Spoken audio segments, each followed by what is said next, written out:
Hey friends, I'm Blessed Beats. In previous tutorials, we've talked about how to build chords. Please make sure you watch those before you watch this one because it's going to get a little bit more complicated now. We're going to progress into taking those chords and making chord progressions. A chord progression is like a chain of chords being played one after another, giving a song its emotional foundation.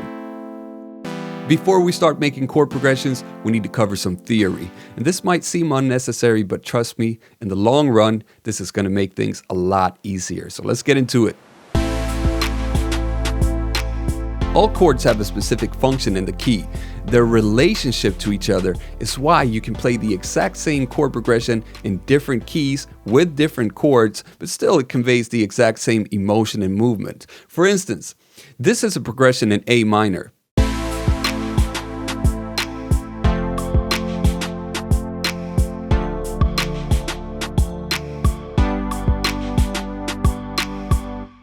But I can select the entire progression by pressing Ctrl or Command A and move it to a different key with the arrow keys.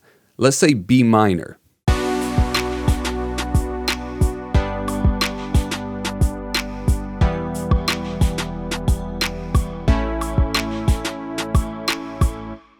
This is why we need a way of describing the chords other than F major, C minor, etc. And for that, we use Roman numerals.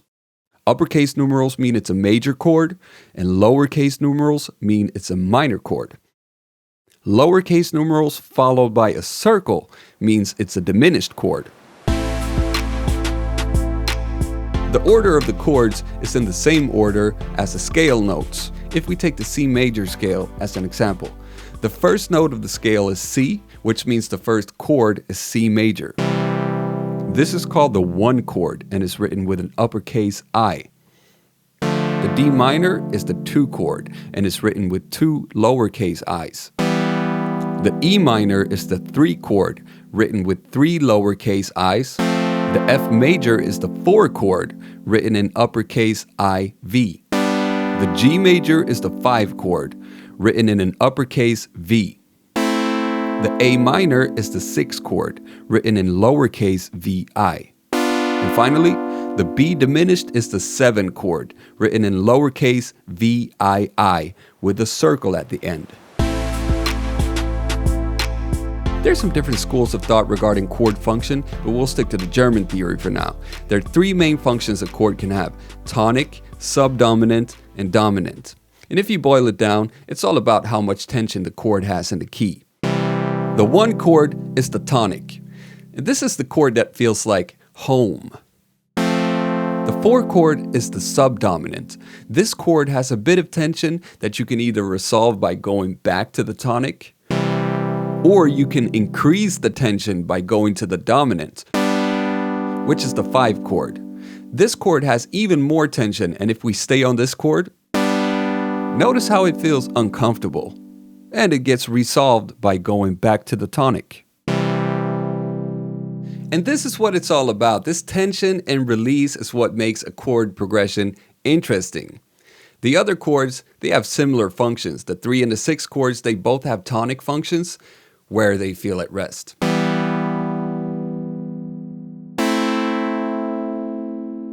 The 2 chord has a subdominant function similar to the 4 chord where it adds a bit of tension. And the 7 chord has a dominant function similar to the 5 chord where it adds a lot of tension.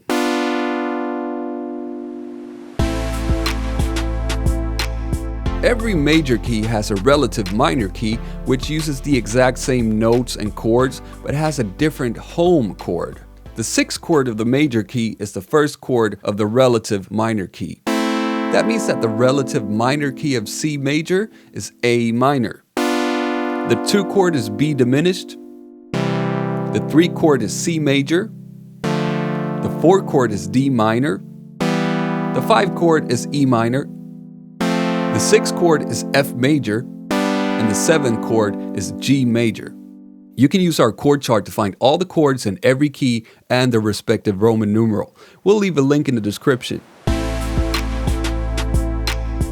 You can start making your own chord progressions by picking a key and experimenting with playing a few of these chords in different orders. Now, which type of chord progression to go for, that's up to your personal taste, but I'm gonna give you a few examples. The king of chord progressions is the 1-5-6-4 progression, and it sounds like this in the key of C major.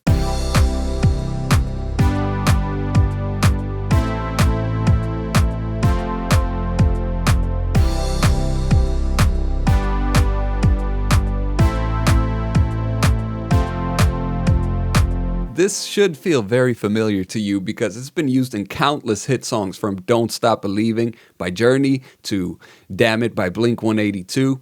And the cool thing about this progression is that you can easily get a different feel just by starting from a different point. So let's start from the 6th chord instead.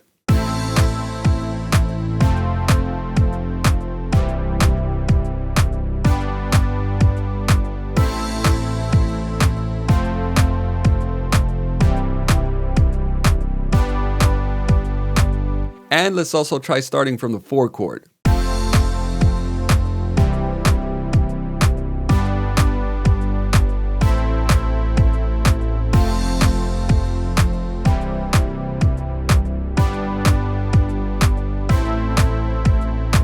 You can also change the order of the chords. Let's try switching the 4 and 5 chords.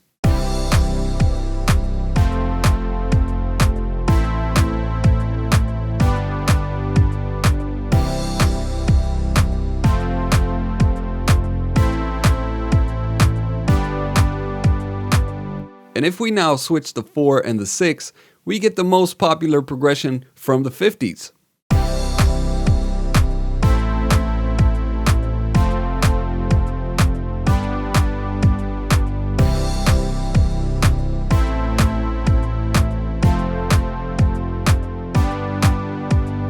You can also experiment with removing and switching out chords. For example, let's remove the 5 chord and try a 1-4-6 progression where we double the time spent on the 6 chord.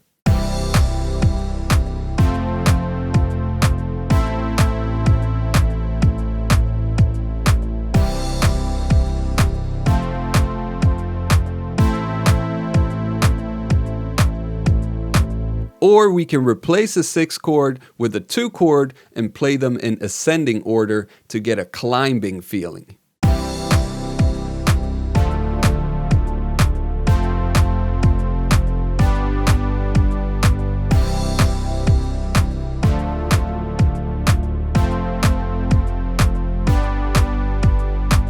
Another classic chord progression that's used a lot in jazz is the 2-5-1 progression.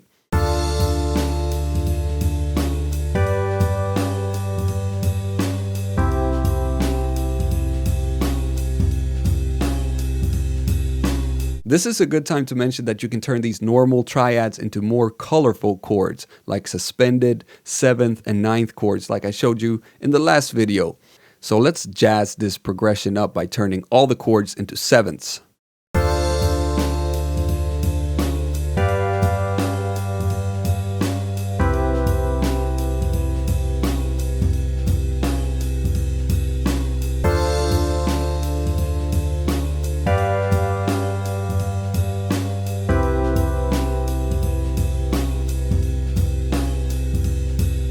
For a more modern purpose, this would work perfectly for something like lo-fi hip-hop or R&B as well.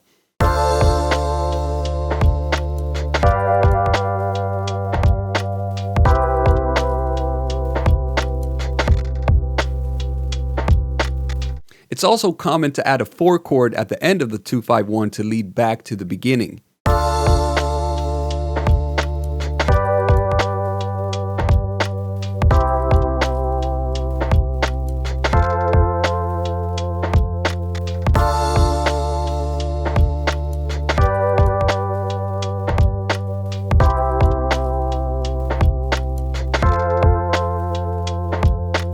To get a moodier vibe, we can shift the key from major to minor.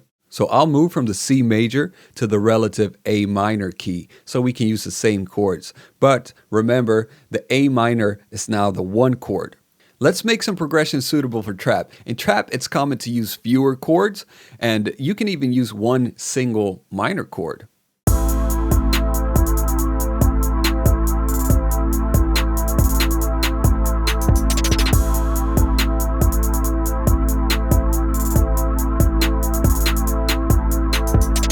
next level would be to add another chord to the progression. If you want it to stay dark and moody like this, avoid the major chords. You can go for the 2 chord, which is the diminished one.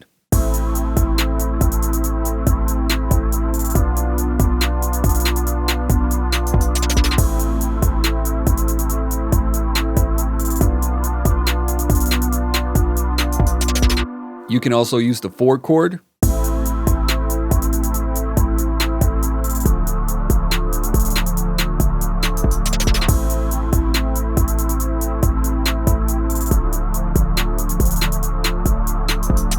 Or the 5 chord.